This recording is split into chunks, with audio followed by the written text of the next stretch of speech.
हमारे यहाँ भूल पड़ रही है कि ये मेरा है, या कार मेरी है, कोठी मेरी है, बेटा मेरा है, बेटी मेरी है। जिसमें आपकी यह भूल हटेगी तब आपकी भक्ति फलेगी कि ना बेटा आपका है, ना बेटी आपकी है, ना यह कार आपकी है, ना कोठी आपकी है।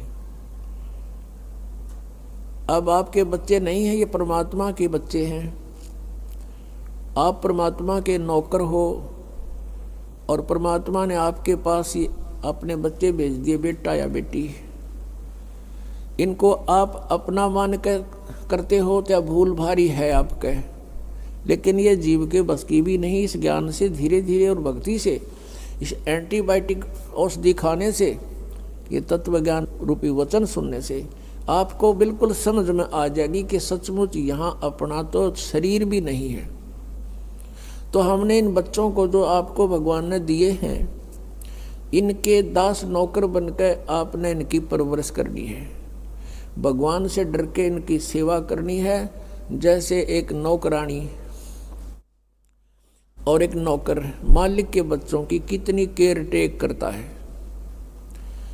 इस दास को इतिहास अब याद आते हैं, उदाहरण आते हैं जो संसार में घटे हुए हैं। भगवान ने जो हमें उदाहरण दिए हैं वो सत्य हैं। एक समय दास जब सर्विस करता था, ऑफिस में बैठा था और सामने गली थी, सड़क, और ऑफिस से 2 मकान छोड़कर लेफ्ट साइड में एक बहुत बड़ी धनवान व्यक्ति का मकान था, कोठी थी। उसकी एक पुत्री थी, लड़की ज़्यादा से ज़्यादा 8-9 वर्ष की होगी। उसके लिए एक नौकरानी छोड़ रखी थी और उस लड़की का स्कूल वहाँ से ज़्यादा 10 फरलांग होगा, यानी 2000 फुट मुश्किल से 5 एकड़ की दूरी पर। तो वो लड़की को नवाती धवाती, उसके सारे कपड़े चेंज करती और सारा उसको व्यवस्था रखती, खाना पीना दूध सब समय पर खिलाती। और उसको जब छोड़ने जाती थी स्कूल में, पैदल छोड़ के आती थी, थोड़ी दूरी थी, तो वो क्या करती थी, जून के महीने में एक छोटा सा छाता लेकर लड़की पर तो छाता रखती थी और स्वयं धूप में जलती थी, क्योंकि वो मालिक की बेटी थी। और जब उसको नौकरी से निकाल दिया, उसने झांका भी नहीं उधर, और पहले वो उसको इतना प्यार देती थी, शायद माँ भी नहीं दे सकती। तो ऐसे ही हमने इनको मालिक के बच्चे जानकर, और हम सभी यहाँ कष्ट में हैं, दुखी हैं, एक दूसरे को समझकर, जैसे एक सास बहू है और सास बहू का कहते हैं कुत्ते बिल्ली वाला बैर हो जाता है। ऐसा क्यों है? बिना ज्ञान के गाटा जुड़ रहा है। और फिर कहते हैं जैसा दर्द आपने हो ऐसा जान बिराने। अब जैसे घर का मुखिया है, सास है, उसके अधीन पुत्र वधू है, अब उसके साथ दुर्व्यवहार करेगी तो उसकी आत्मा रोएगी, बोल सकती नहीं। तो वो आत्मा की जो पुकार है वह भगवान के दरबार में डिपॉजिट होती है और उसका प्रतिफल बहुत भयंकर होता है। फिर क्या होता है कि कई जगह ऐसा है कि पुत्र वधू इतनी हैवी है सास पर, उसको तंग करती है, तो उस समय युज्ञान याद रखना चाहिए कि हम इस काल ने ऐसी व्यवस्था में जोड़ रखे हैं, क्योंकि यहाँ व्यवस्था ऐसी है। अब जवान बच्चे का और बूढ़े का कभी भी मेल नहीं मिले, ना मन मिले, ना व्यवहार मिले, ना विचार मिले, और फिर रहना इकट्ठा, सास और बहू ने इकट्ठा रहना और कति विचार नहीं मिले, यह गारंटीड बात है। और इसलिए झगड़ा रहेगा, यह भी रहेगा, लेकिन इसका समाधान इस ज्ञान से होगा। देखो, कोई भी घर में हानि करके प्रसन्न नहीं हुआ करता, कोई भी नुकसान करके राजी नहीं, लेकिन हो जाता है। और फिर उसके ऊपर एक दूसरे के साथ खींचातानी करे, तूने ऐसा कर दिया, तू ऐसा करता है, ये करता है। को बालक है उसने प्यार से समझा दे, लेकिन नुकसान जो होना है आपके भाग्य में पूर्व निर्धारित है, वो होके ही रहेगा। और वो नुकसान तो हो लिया और फिर वो झगड़ा बाकी रह गया, बेमतलब की टेंशन। जब आप परमात्मा की शरण में आ जाओगे, ये हानि भी नहीं होगी आपके, सत्कर मान लेना। और इस ज्ञान से जब यो मन बकवाद करेगा, इस ज्ञान रूपी लगाम से यो रुकेगा, एक सास बहू थी, बुढ़िया बहुत लड़ा करती अपने पुत्र वधू के साथ, इकलौता पुत्र था। अब बेटा यूँ सोचा करता भाई माँ की बात नहीं मानी तो माँ की आत्मा दुख पाओगी, वो भी अपनी पत्नी को ही धमकाया करता, गलती होती चाहे ना होती, माँ को प्रसन्न करने के लिए। और बुढ़िया बहुत कलियारी थी। अब पुण्यात्मा एक परमात्मा लीला बख्शते हैं, करते हैं, दया करते हैं। एक बहन सत्संग में जाया करती थी बुढ़िया माई, वो उनके घर चली गई, कुदरती परमात्मा भेजते हैं। और वह बुढ़िया लाग रही कति श्लोक सुनान अच्छी बुंडी कहना अपनी पुत्र वधू को, और वह बेचारी बोल रहा नहीं। अब बोलूँगी तो फिर सामने अपने बेटे दगड़वाएगी, तो वह बेचारी चुप रहने में अपनी खैर समझ रही थी। अब उस बहन जो सत्संग में जाती थी, परमात्मा परमेश्वर के विचार सुनती थी, उसने सोचा ये तो नरक हो रहा है इनका घर। उसने उस बुढ़िया को सहज सहज प्यार से कहा, बहन सत्संग में चलेगी? ना हम नहीं जाया कर सत्संग में, ये तो उड़गी जाया कर ठाली, जिन्हें कोई काम कोई ना। हर बुढ़िया ने काम बहुत लड़ने का, और काम नहीं उसने, वो छूटे ना उसने फिर दूसरे तीसरे दिन फिर कहा कि आए एक बार मेरे साथ चल, कोई भी ना रही मेरे साथ चलने वाली, और मैं अकेली रहेगी, सत्संग में जाना है, जल्दी आ जावांगे। वह उसकी मुंह लागती सी थी। उस दिन वह बुढ़िया उसके साथ चलेगी। अब साथ चलेगी तो वह सत्संग सुना, सत्संग सुने तो पुण्यात्मा असर होया कर, ऐसी बात नहीं। जब तक हम कुएं के मेंढक बने रहेंगे, हम उसी क्रियाओं से लिप्त रहते हैं, वैसे ही विचार हमारे बने रहते हैं, और ज़्यादा ही दुख और बुराइयां हमारे अंदर प्रवेश होती रहती हैं। बुढ़िया ने सुने विचार, उसकी तो एकदम जो है ना, एकदम परिवर्तन आ गया उसके अंदर। सचमुच हमने आपस में नहीं किसी को दुखी करना चाहिए। कथा सुनाई गई कि एक व्यक्ति था,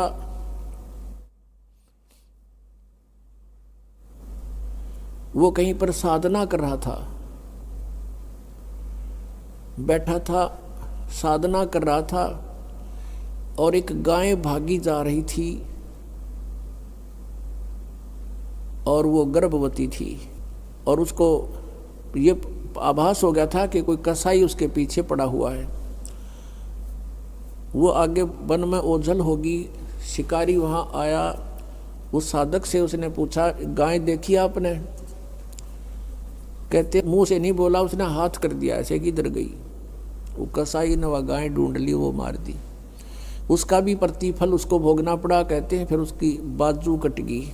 इतना भी हम सहयोग देते हैं किसी अन्य दुष्कर्म के अंदर, इतना भी हमें हानि होती है। जैसे हमने मना किया है बीड़ी शराब मांस तम्बाकू पीना नहीं है, और किसी को पीने में सहयोग भी नहीं देना, उठा के भी नहीं देना, उसमें भी हानि होगी। आपको मर्यादा सारी पालन करनी होगी। कहने का भाव ये है कि एक व्यक्ति था और उसकी पत्नी बहुत लड़ा करती, बहुत झगड़ा करती थी, बहुत बुरा बोलती थी। तो किसी ने, वो जो व्यक्ति था अगले जन्म में जिसकी बाजू कटी थी, वो साधना कर रहा था, साधना कर रहा था, कहीं पर अगले जन्म में भक्त बन गया। तो उसकी किसी ने आकर के अचानक पहले तो उससे पैसे पूछे, बाबा जी पैसे निकाल सारे। पैसे नहीं है भाई मेरे दो, उसकी बाजू काट दी। अब उसने सोचा भाई मैं भक्ति भी कर रहा हूँ और यह आपत्ति मेरे पर कैसे आ गई। उसने सोचा भी मैं इसका किसी से कारण पूछूं, मेरा कौन से जन्म का पाप था। किसी ने बता दिया भाई इस गाँव के अंदर एक भक्त है और वो पीछे बीती हुई बता देता है, पिछली बता देता है, भविष्य की नहीं जानता। वो उसके घर पर गया तो उसने पता लगा कि वो घर से बाहर गया हुआ है। फिर भी उसने सोचा घर पे पता करता हूँ। जब वो घर पे गया तो उसकी पत्नी से पूछा कि ऐसे ऐसे वो कहाँ है भक्त। हुआ उसकी पत्नी लगी गाली देने कि तेरे जैसा ढेड वो है, अंडा धक्के खांदा जिस तरह तू खावे है, पता नहीं के सुना दी। अब जिसका हाथ कटा हुआ था उसने सोची भाई मैं तो गलत आ गया, मेरे साथ मजाक कर दिया दिखे ना, भगता के घर में कैसी बात होया करे, इसी ने कमी होया करे। वो वापस चल पड़ा। रास्ते में किसी ने बता दिया कि तू जिसका घर पूछा था ये आ रहा वो व्यक्ति। उसने उसको सोचा ले चल आया है बाहर बात कर लेता हूँ। राम रमी हुई, नमस्कार हुआ, कुशल मंगल पूछा। उस जिसका हाथ कटा हुआ था उसने पूछा कि भाई एक बात बता, क्या तू पीछे की जानता सारी? कहाँ जी दया है भगवान की। भाई पहला मेरी तो पाछा बताइए, पहला तू अपनी बताया, तेरे घर में इसी बूंदी कड़ी आ रही क्यों करा रही है? ऐसी बेहुदा बोली वाह न बोला या भी बताऊं, पहला या ही सुन ले तू। पिछले जन्म में मैं था काग, या थी गधी, और जब कुमारिश ने छोड़ देता इसकी कमर टूटी हुई होती थी, मैं इसकी वो खाता था, टूटी हुई कमर से उन जख्मों से मांस खाता था। तो आज भाई ये अपना बदला ले रही है मेरे से, और ये इतने जख्म करेगी मेरा जितने मन न कर रखे हैं। तब उसने पूछा भी फिर मेरा हाथ क्यों कर कटा? मैं तो भगत आदमी, और ये कैसे जुल्म हुआ मेरे साथ? उसने बताया कि पिछले जन्म में भी तू भगत था और तूने एक गाय के कटने में सहयोग दे दिया, तूने न्यू हाथ कर दिया कि इधर गई, बोला नहीं तू ऐसे गई, इससे तेरा हाथ कटा। अब कहते हैं तुमने दरगाह का मैल नहीं देखा, धर्मराज के तिल तिल का लेखा। अब इस तरह कहते तुम एक दूसरे को सताओगे तो तुम्हें आगे फिर दंड भोगना पड़ेगा। वह बुढ़िया के बात समझ में आएगी, मैंने तो जुल्म कर दिया। उसके बाद अपनी पुत्र वधू को वो बिल्कुल शांत रहे, बोले ही नहीं फालतू। सत्संग में ये भी सुनाया गया कि जो कुछ हानि होनी है वह तो हो चुकी, और पाछा वो खाम खा महाभारत बनाने की कोई आवश्यकता ही नहीं। वो तो दूना दुख पैदा करने वाला वो वस्तु आवे नहीं वापस। एक दिन क्या हुआ, वह पुत्र वधू गाय भैंस का दूध निकाल के और ऊपर कड़ियों में कड़ा डाला कर दे, हुक लंबा सरिये का हुक ला देते, और उसमें बाल्टी टांग देते थे कड़े में, हुक में, कुत्ते बिल्ली से बचाने के लिए। अब उस पुत्रवधू ने वो ऊपर, क्योंकि ऊंचा होता था, गर्दन नीचे रखनी पड़ती थी, यूं कर टांगन लगी, वो कि तो उल्टी साइड में लग गया। उसने सोचा टंग गया, हाथ छोड़ दिए, वो बाल्टी नीचे गिर गई, सारा दूध फर्श पे फैल गया। अब पुत्रवधू ने देखा बुढ़िया की तरफ, अगी वो होगी ओन अनो बिरना कई दिन का सांग हो गया यो। अब उसकी तरफ देख रही है बेचारी भयभीत दृष्टि से। बुढ़िया कहती बेटी कोई बात नहीं, हमारे भाग में नहीं था यो, और इसको उठा ले ऊपर ऊपर से और भैंस को ही डाल दे बेटा उसके चारे में। ये अपने भाग में नहीं था आज इसलिए गिर गया, कोई बात नहीं। अब उस पुत्रवधू ने सोचा आज बुढ़िया कौन सा स्टेशन पकड़ेगी, या तो कदे 16 बात बोलिया नहीं करती। काफी देर उसका जची नहीं, बुढ़िया फिर शुरू हो गया ऊपर ले मन तक कहती हो कदे। वह बुढ़िया खड़ी हुई, साथ ला के बेटा ठा इसने और भैंस के चारे में डाल दे, कोई दिक्कत को नहीं। अब उसने सोची अपने बेटे ने बतावेगी, मेरे तो ना कहती होगी, तो वो भी आ लिया, पुत्र भी उसका कोई जिक्र नहीं करा बुढ़िया ने। तब उस माई ने, उस बहन ने सोचा भाई इतना परिवर्तन आया क्यों कर इसमें, उसके चरण दबावे, सेवा करे। फिर पता चला कि बेटी मैं सत्संग सुन के आई हूँ, और बेटा मैंने आज तक जो गलतियाँ की तेरी आत्मा दुखाई, बेटा मैं माफ़ी मांगू तेरे थे। अब पुत्र वधू रोन लाग गई, बोली माँ कोई बात नहीं, अब तो माँ तुल्य हो और मेरे हित में ही कुछ कहती थी। उस दिन से पुत्र वधू ने भी नाम ले लिया, फिर धीरे धीरे उसके बच्चे ने भी नाम ले लिया, और घर में नरक के स्थान पर स्वर्ग हो गया। अब इस परमात्मा की वाणी से, ज्ञान से स्वर्ग तो यही हो जाएगा, और सतलोक हमने जाना है, फिर भक्ति करके वहाँ सतलोक चले जाएंगे, महासुख वहाँ हो जाएगा। तो इस प्रकार वो परमात्मा आकर हमें ज्ञान देता है, उसके ज्ञान से हमें पता चलता है। इसलिए कहा कि सत्संग की आधी घड़ी और तप के वर्ष 1000, तो भी बराबर है नहीं, कहे कबीर विचार। अब यहाँ बताते हैं परमात्मा कि ये स्थान तुम्हारा नहीं है और तुम यहाँ ठेकेदार बन गए, मालिक बन गए। मालिक तो एक ही है, हम सब उसके बच्चे हैं और उसने आपको जो संतान दी है वो उसके बच्चे हैं, आप मानो चाहे ना मानो।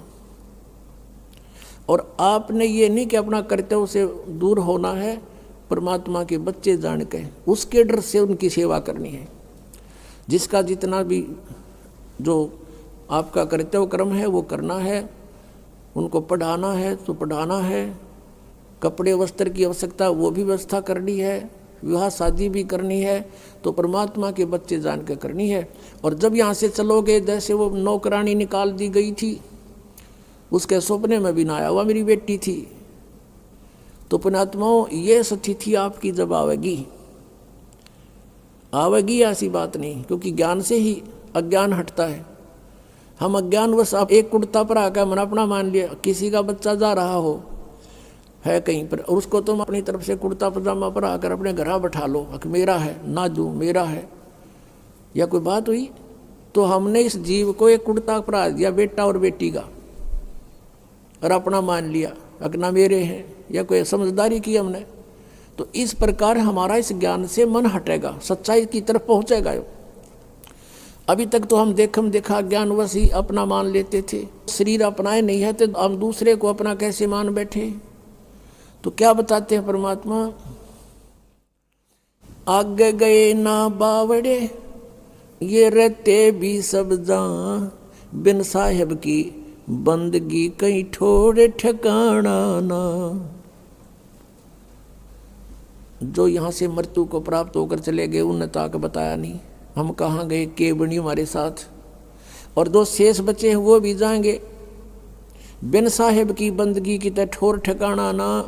आज तुमने अपनी आकार कोठी मान रखी है मेरी है, कल मृत्यु होगी, पुण्य कर रखे आप जाओगे स्वर्ग में, स्वर्ग का समय आपका निर्धारित होगा, वो पूरा होते ही वहाँ से कहेंगे चलो चलो नरक में, नरक का समय पूरा होता कहेंगे चलो चलो गधे की योनि में, गधे का समय पूरा होता मृत्यु होगी, मृत्यु होती चलो फिर कुत्ते की योनि में, कुत्ते की योनि भोगी फिर चलो मनुष्य की योनि में, मनुष्य की योनि में ये आप देख रहे हो क्या करते हो, ये करते खत्म होते फिर चलो नरक में। तो ये चलो चलो सतलोक में मिटेगी।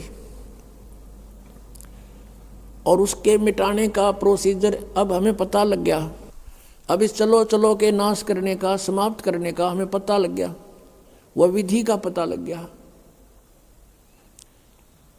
परमात्मा ने क्या बताया है, जग सारा रोगिया रे जिन सतगुरु वैद न जाण्या, जग सारा रोगिया रे, जग सारा रोगिया रे जिन सतगुरु वैद न जाण्या, जग